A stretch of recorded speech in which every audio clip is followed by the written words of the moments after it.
ભવાઈનું આરાધ્ય તો કરવું જ પડે, કારણ કે ગુજરાતી રંગભૂમિના મૂળ એ વિદેશી હોય પણ એના મૂળ તો ભવાઈમાં જ રહેલા છે.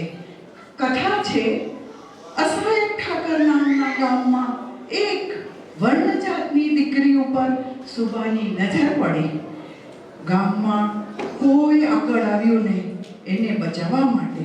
ત્યારે અસહાયક ઠાકરે સુબાના પસાયતાઓને કહી દીધું, આ તો મારી દીકરી છે.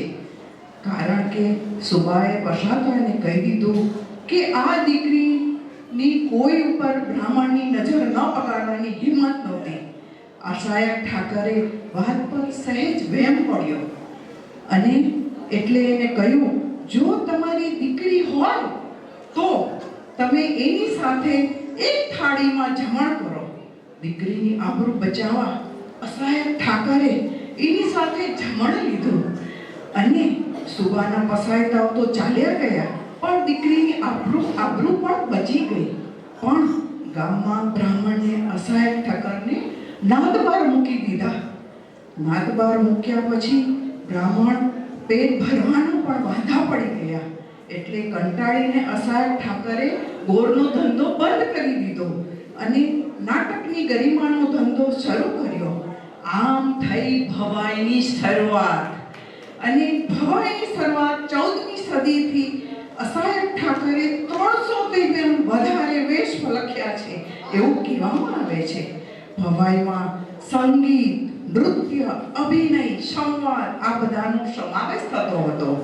ગામમાં કોઈને ઘેર સારો પ્રસંગ હોય કે પછી મંદિરનું વાસ્તુ હોય કે હોળી દિવાળી જેવા તહેવાર હોય ત્યારે ભવાઈઓને ભવાઈ કરવા બોલાવવામાં આવતા. આ લોકોને આમંત્રણ આપવામાં આવતું અને એમને મહેતાણા રૂપે સવારે પૈસા અને પછી એને તહેવારથી બોલાવવામાં આવતા અને એને ભવાઈઓને ભવાઈ કરવા બોલાવતા. આમ ગામના ચોતરે પછી માર્કેટમાં 10 અને 12 મસાલો સળગાવીને ભવાઈઓ ખેલવામાં આવતી.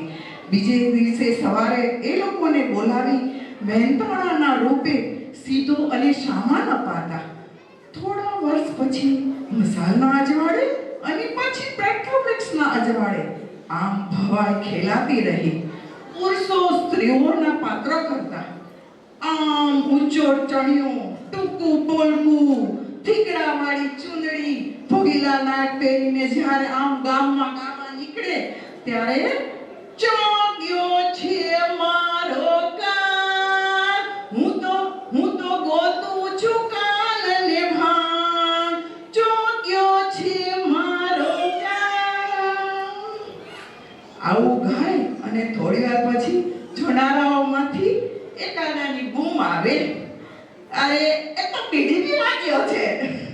ત્યાં તો બીજાની બૂમ આવે, એ રાધા દાઢી કરીને આવ, નહીં તો તારો કોઈ દી પાછો કાન નહીં આવે. આમ ભવાઈ ગુજરાતી નાટકની ગંગોત્રી છે. ભવાઈ 500 વર્ષ સુધી લોક શિક્ષણ અને મનોરંજનનું કામ કર્યું છે. ગુજરાતી નાટક પણ ગુજરાતીના તખ્તાઓને સારામાં સારા કલાકારો આપ્યા છે. મનોરંજનના જુદા જુદા પ્રયોગ કરવામાં આવ્યા છે. એવો જ આ એક પ્રયોગ આપની સમક્ષ રજૂ કરીએ છીએ. જો મજા આવે તો તાળીઓનો ગડગડાટ સાથે એને સ્વીકારજો. બોલો જય જય ગરવી ગુજરાત, જય જય ગરવી ગુજરાત.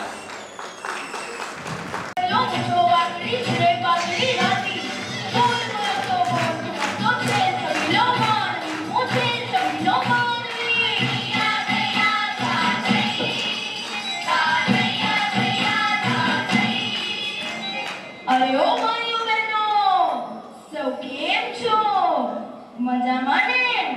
આપના લોકોને જોઈને દિલનું ઘણું રાજી થયું હો. અરે મારી રમીલી ક્યાં રહી ગઈ? નક્કી બેઠી હશે કોઈ સાથે વાતો કરવા. એને બોલવા વગર ન ચાલે. રંગલી, અરે ઓ રંગલી, આવી હો આવી. એને મારા વિના જરાય ન ચાલે. એલા કોચડો, એલા કોચડો, મેરે બાજી ને કોટી બાજી.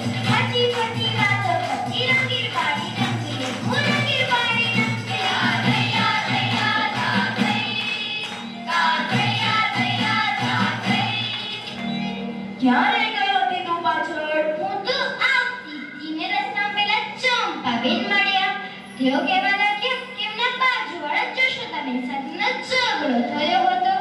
તેમના ઝઘડાની વાત તો પૂરી જ ન થાય, પણ તમે બોલાવી એટલે હું દોડી ચાલી આવી. હા, સાંભળવી પડે ને થોડું મરચું મીઠું નાખવું પડે, બરાબર ને રમી? ના રે રંગલા, હું એવા કામ નથી કરતી. હરતી ફરતી વાતો કરતી, રંગીર પાડી રંગેલી, હું રંગીર પાડી રંગેલી. રંગી, આજ હું તને એક શિખામણ આપીશ, કારણ કે તારી જીભ બહુ લાંબી છે ને બહુ કડવી છે. બોલ રંગલા, કઈ શિખામણ દેશે? તારી રંગી હંમેશા તારી શિખામણ દેશે.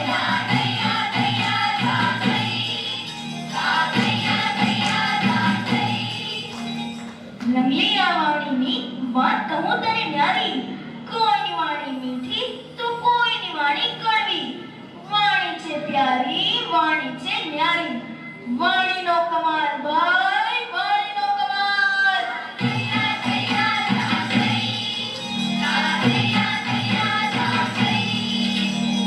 હસાવી આ વાણી, લડાવી આ વાણી, ચડાવી આ વાણી, પડાવે આ વાણી. વાણી છે પ્યારી, વાણી છે ન્યારી, વાણીનો કમાલ ભાઈ, વાણીનો કમાલ.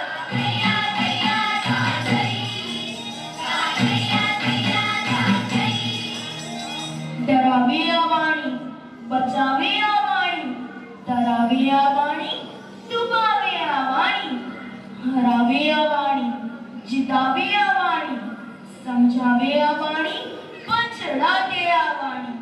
વાણી છે પ્યારી, વાણી છે ન્યારી, વાણીનો કમાલ ભાઈ, વાણીનો કમાલ.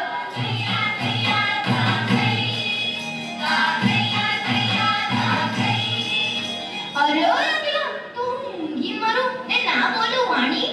ના, હું તને બોલવાની ના પાડી શકું ખરો?